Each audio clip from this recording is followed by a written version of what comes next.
ദൈവത്തിന് സ്തോത്രം. ഏവർക്കും ക്രിസ്തുവിൽ സ്നേഹവന്ദനം. നാം വെളിപ്പാട് പുസ്തകത്തിൽ നിന്ന് ജയിക്കുന്നവർക്കുള്ള അനുഗ്രഹത്തെക്കുറിച്ച് ചിന്തിക്കുമ്പോൾ അവസാന സഭയായ 7 സഭകളിൽ അവസാനത്തെ സഭയായ ലവോദിക്ക സഭയെക്കുറിച്ച് നമുക്ക് 3-ാം അധ്യായത്തിന്റെ 14 മുതലുള്ള വാക്യങ്ങളിൽ ഈ പുസ്തകത്തിൽ കാണുവാനായിട്ട് കഴിയുന്നുണ്ട്. പൗലോസ് എഫെസോസിലായിരുന്ന കാലത്താണ് ലവോദിക്ക സഭ സ്ഥാപിതമായത്.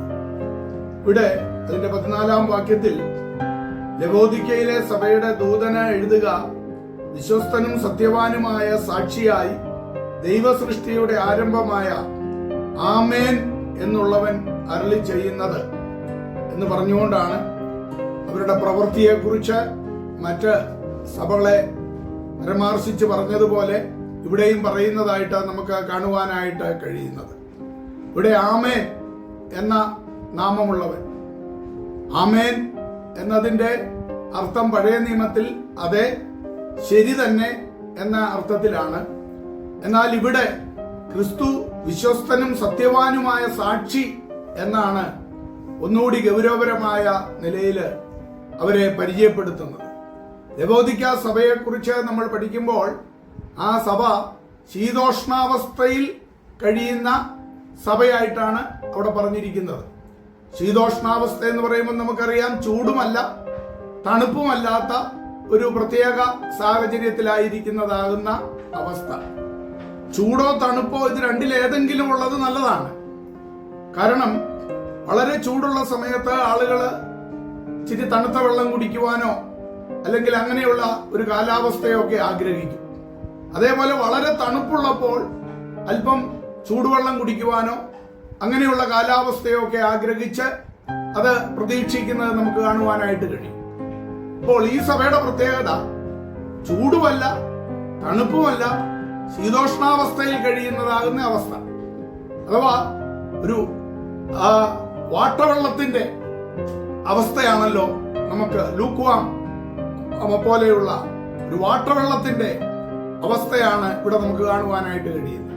അപ്പോൾ അവർക്ക് മറ്റ് യാതൊന്നിനോടും വലിയ താല്പര്യമില്ലാത്തതാകുന്ന ആ ഒരു പ്രത്യേക സാഹചര്യത്തിലായിരിക്കുന്നതാകുന്ന ആ അവസ്ഥയാണ് ഇവിടെ ഈ സഭയെക്കുറിച്ച് ഓർമ്മപ്പെടുത്തുന്നത്. അഥവാ ഈ ലവോദിക്ക പീരീഡിലെ ഒരു ചരിത്ര പ്രാധാന്യം എന്ന് പറയുന്നത് അവിടെ ധാരാളം ചൂട് ഉറവകൾ ഉള്ളതായിട്ട് പറയപ്പെട്ടിരുന്നു.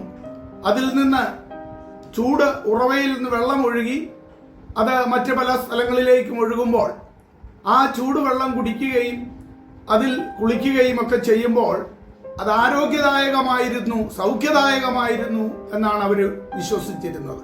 അങ്ങനെയുള്ള ധാരാളം ചൂടുറവകൾ അക്കാലത്ത് അവിടെ ഉണ്ടായിരുന്നു. എന്നാൽ ഇത് കീഴ്പോട്ട് വളരെ ദൂരം ഒഴുകി ചെല്ലും തോറും പിന്നത്തേതിൽ അത് കുറച്ച് തണുത്ത് ഈ പറഞ്ഞതുപോലെ ഒരു വാട്ടവെള്ളത്തിന്റെ അവസ്ഥയിലേക്ക് മറ്റ് താഴ്ന്ന പ്രദേശങ്ങളിൽ എത്തുമ്പോൾ ആയിത്തീരുന്ന അവസ്ഥകളും ഉണ്ടായിരുന്നു.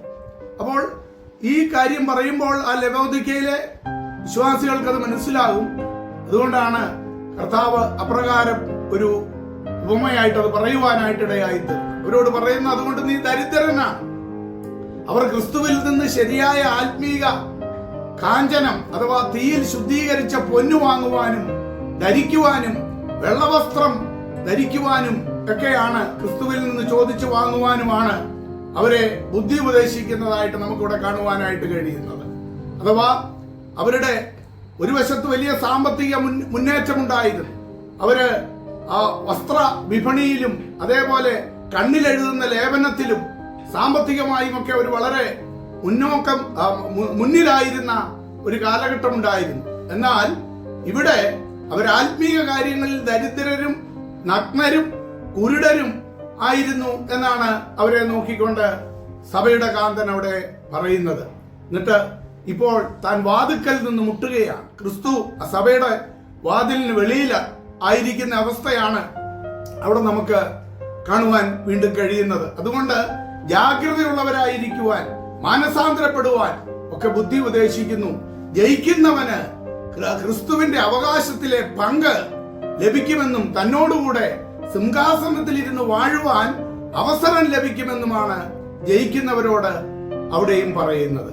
അതേ പ്രിയമുള്ളവരെ, ഇന്ന് അനേകര് ലോകത്തിലേക്ക് ഇറങ്ങി സഭ ഈ പറഞ്ഞതുപോലെ ഏതാണ്ട് വാട്ടവെള്ളത്തിന്റെ അവസ്ഥയിൽ മുൻപോട്ട് പോകുന്ന അനുഭവങ്ങൾ നമുക്ക് ഇന്ന് സഭകളിൽ ധാരാളം കാണുവാനായിട്ട് കഴിയുകയാണ്.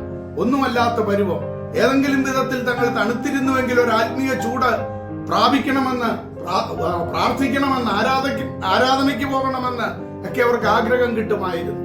എന്നാൽ ഒന്നുമല്ലാത്ത പരുവത്തിൽ എല്ലാം ഉണ്ട് എന്ന സമ്പന്നത അവകാശപ്പെട്ടുകൊണ്ട് പോകുന്ന ഒരു സഭാ കാലഘട്ടമാണ് ഇന്ന് നമുക്ക് കാണുവാനായിട്ട് കഴിയുന്നത്.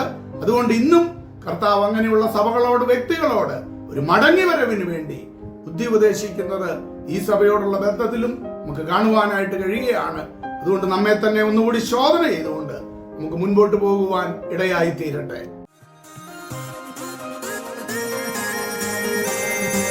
ആത്മശക്തിയെ ഇറങ്ങി എന്നിൽ വാ, ഇറങ്ങി എന്നിൽ വാ, മഴ പോലെ പെയ്തിറങ്ങി വാ, മഴ പോലെ പെയ്തിറങ്ങി വാ.